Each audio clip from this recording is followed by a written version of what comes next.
इसके लिए मैं आपको सभी को प्रणाम करता हूँ। इतनी जनशक्ति मैं तो उम्मीद भी नहीं करता था कि इतने लोग आप लोग आएंगे, और इतनी गर्मी में मुझे उम्मीद ये भी है कि जो नेताजी ने अभी जो अपना पक्ष रखा है कि आपको अधिकार वोटरशिप की बात, तो मैं इस बात का समर्थन करता हूँ। लेकिन एक बात और है कि समर्थन के साथ साथ अन्य की व्यवस्था, ये इसके लिए तो हमें पार्लियामेंट में जाना पड़ेगा, विधानसभा में जाना पड़ेगा, कानून बनवाना पड़ेगा, तब आपके 11,009 की बात 1000 की बात होगी। लेकिन तब तक हम क्या करेंगे जब तक हमारी फसल तैयार नहीं होगी। हमको यूरिया की जो व्यवस्था की जा रही है वो खुले मार्केट में 450 रुपये की मिलती है, और उसके लिए भी खाद और खतौनी की आवश्यकता है। 2 बीघा जमीन वाला व्यक्ति और 10 बीघा जमीन करता है, तो 2 बीघा की उसको यूरिया और DAP दी जाएगी, तो 8 बीघा का उसकी जमीन का क्या होगा। उसको समय पर सही कीमत पर खाद की व्यवस्था की जाए। किसान परेशान है, लाइन में लगता है, तो 500 रुपये की मजदूरी करता है, और उसको लाइन में लगने के बाद शाम तक यूरिया मिलती है तो मिलती, हो सकता है ऐसे भी चला जाए, कोई निश्चित ये भी नहीं है। उसकी यूरिया भी चली जाती है, उसकी मजदूरी भी चली जाती है। इस प्रकार से किसान काफी गुस्से होता, समस्या बहुत गंभीर है, और जल्दी में यदि कदम नहीं उठाया गया तो हमारे किसान की फसल चौपट हो जाएगी। इसलिए हम प्रशासन से ये मांग करते हैं कि प्रशासन यूरिया की व्यवस्था जल्द से जल्द कराए। ये भी 2 महीने वाले यूरिया की व्यवस्था की गई, पर्याप्त मात्रा में स्टॉक हो गया तो यूरिया का मुद्दा ही क्या रहेगा, उसको जरूरत ही नहीं पड़ेगी। अभी तक ऐसा कभी नहीं हुआ है कि उसके लिए कार्ड दिखाओ, उसके लिए आधार कार्ड दिखाओ, उसके लिए खतौनी दिखाओ। ऐसी व्यवस्था नहीं होनी चाहिए। जब तक हमारे देश का किसान संपन्न नहीं होगा तब तक देश कभी ग्रोथ नहीं करने वाला। तो किसी ने नारा दिया था, जय जवान जय किसान, जय जवान जय किसान।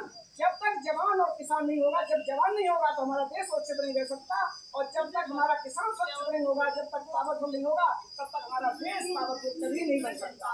इसलिए किसान को सम्मान देने का आपका दायित्व बनता है। प्रशासन हमको खाद उपलब्ध कराए।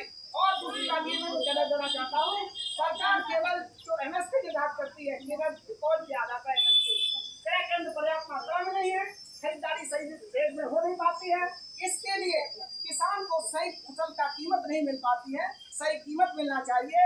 और जो मंडी का जो प्रावधान है कि किस प्रकार से फसल को खरीदना चाहिए, 4 व्यापारी फसल को खरीदने के लिए आए और फसल की कीमत लगाए, वो मंडी में खड़े होकर जो ज्यादा कीमत देगा किसान उसी को कीमत दे।